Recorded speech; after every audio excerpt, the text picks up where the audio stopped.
Situasi terkait masa depan Christian Aslani mulai menjadi persoalan. Setidaknya demikian menurut La Gazzetta dello Sport, yang menyebut kasus sang gelandang asal Albania sebagai masalah tersendiri. Beberapa klub luar negeri memang tertarik padanya, namun sejauh ini Aslani menolak tawaran-tawaran tersebut.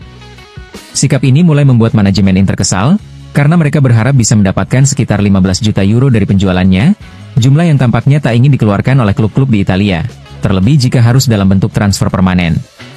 Bologna dan Fiorentina menjadi dua klub Italia yang memantau situasinya.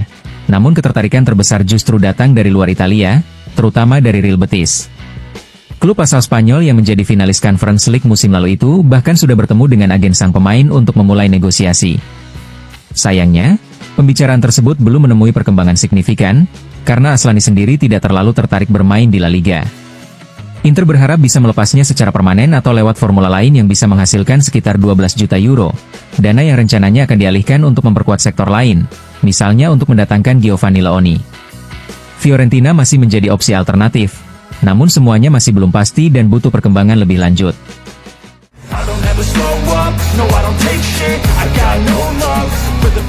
Francesco Acerbi tidak goyah, terutama ketika menyangkut Inter. Menurut laporan Sport Mediaset dalam program Studio Sport, teka-teki yang mencuat kemarin kini sudah terjawab, sang bek tengah akan tetap bertahan di Inter. Pemain andalan Simone Inzaghi itu menolak tawaran menggiurkan dari Al Hilal di Arab Saudi, termasuk panggilan langsung dari pelatih asal Piacenza tersebut. Acerbi mengucapkan terima kasih atas minat tersebut, namun menegaskan bahwa prioritas utamanya tetap membela Inter. Dengan atau tanpa Inzaghi di bangku cadangan, nomor 15 milik Nerazzurri ini tidak tergoyahkan, bahkan oleh tawaran fantastis sekalipun. Ia tetap ingin menjadi bagian dari proyek baru yang kini akan dipimpin oleh Christian Chivu. Acerbi akan bertahan, kecuali jika datang tawaran yang dianggap tak bisa ditolak oleh Giuseppe Marotta.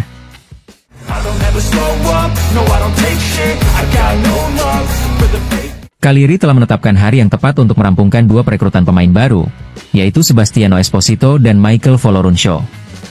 Menurut informasi terbaru dari Gianluca Di Marzio, klub berjuluk Rossoblu itu menargetkan hari Selasa sebagai momen krusial untuk menyelesaikan kedua transfer tersebut. Namun, untuk mendapatkan Esposito, striker milik Inter, Cagliari masih harus menghadapi persaingan dari Fiorentina yang juga tertarik merekrut sang pemain.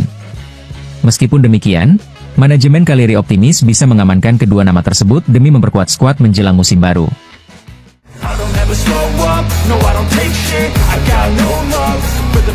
Setelah kabar terbaru dari Sport Mediaset yang mengonfirmasi keputusan Francesco Acerbi untuk tetap bertahan di Inter, manajemen Nerazzurri tetap melanjutkan rencana mereka di bursa transfer demi memperkuat lini belakang untuk proyek baru di bawah Christian Chivu. Meskipun Acerbi bertahan, target utama Inter tetap Giovanni Leoni. Bek muda milik Parma itu dinilai sebagai investasi penting untuk masa depan pertahanan tim. Walau Parma mematok harga yang cukup tinggi, pihak Inter, yang bermarkas di Viale della Liberazione, tidak gentar. Seperti dilaporkan oleh Sport Mediaset, mereka terus melakukan pendekatan demi mewujudkan transfer tersebut.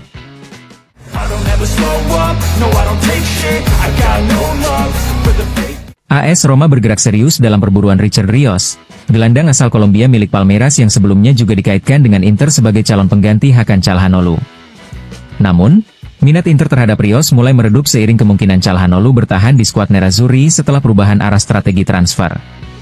Sementara Inter masih bimbang, Roma memanfaatkan situasi tersebut dengan cepat. Klub ibu kota Italia itu telah mengajukan tawaran sebesar 25 juta euro kepada Palmeiras untuk pemain berusia 25 tahun tersebut. Namun, klub asal Sao Paulo menolak tawaran tersebut dan menetapkan harga sebesar 30 juta euro. Menurut laporan Sport Mediaset, selain Roma dan Inter, Manchester United juga menunjukkan ketertarikan terhadap Rios, menjadikan persaingan memperebutkan tanda tangan sang gelandang semakin ketat. Meskipun saat ini transfer tersebut lebih berkaitan langsung dengan Roma, dinamika ini tetap memiliki dampak tidak langsung terhadap strategi Inter di bursa transfer.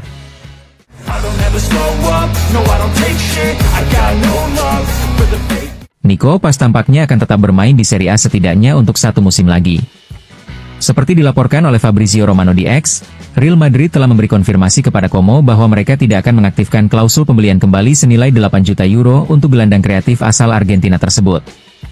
Pihak klub bahkan telah mengirimkan pemberitahuan resmi terkait hal ini. Seperti yang telah diberitakan sebelumnya, Klub asal Madrid itu memiliki batas waktu hingga 15 Juli untuk membawa pulang pemain kelahiran 2004 tersebut ke Santiago Bernabeu. Como berniat mempertahankan PAS pada musim panas ini, dan Real Madrid akan memiliki klausul pembelian kembali senilai 9 juta euro untuk musim panas tahun depan, tambah jurnalis tersebut.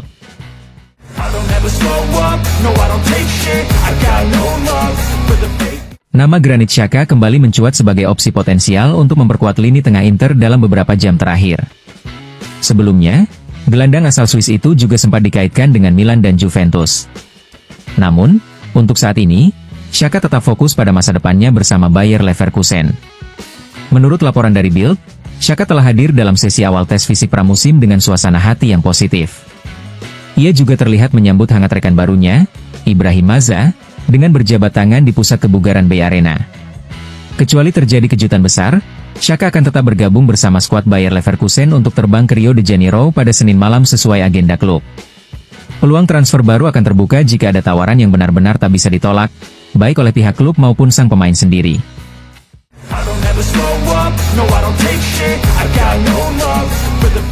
Hadir dalam acara seremonial resmi yang digelar di New York sehari sebelum final Piala Dunia antar klub, Esteban Cambiaso turut angkat bicara soal isu kelelahan para pemain yang harus menjalani musim panjang yang ditutup dengan turnamen di tengah cuaca ekstrim.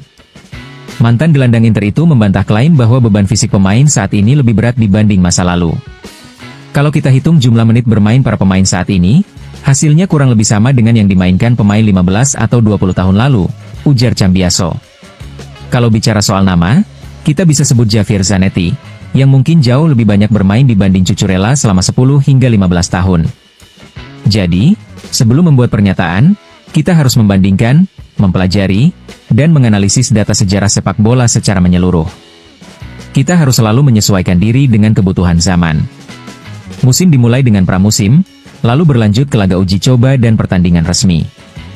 Di akhir karir saya dan sampai sekarang, hampir semua klub menjalani pramusim di Amerika Serikat atau Asia demi laga-laga besar, dan tak ada yang mempermasalahkan hal itu.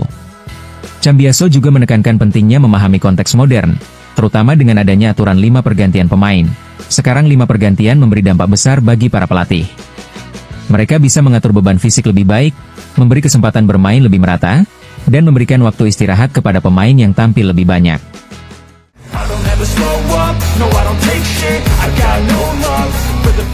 Dalam wawancara bersama Radio Laret, Wakil Presiden Inter, Javier Zanetti, kembali mengenang kekalahan timnya dari Fluminense yang membuat mereka tersingkir dari Piala Dunia antar klub.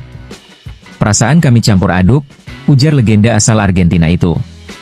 Setelah menjalani musim yang luar biasa dengan banyak pertandingan, kekalahan dari Fluminense sangat menyakitkan karena kami merasa bisa tampil lebih baik dan setidaknya mencapai babak perempat final. Tapi ya, itulah kenyataannya. Sekarang para pemain sedang beristirahat dan bersiap menghadapi musim baru yang juga akan dipenuhi dengan banyak laga.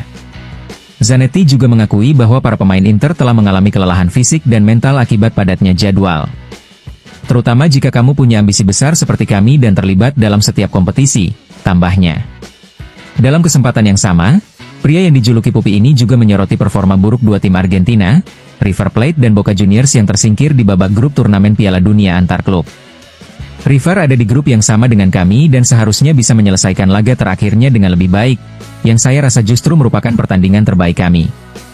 Itulah sebabnya mereka tersingkir. Sedangkan Boca mendapatkan undian grup yang sangat sulit, bersama Benfica dan Bayern, dua tim hebat yang sudah bermain bersama dalam waktu lama.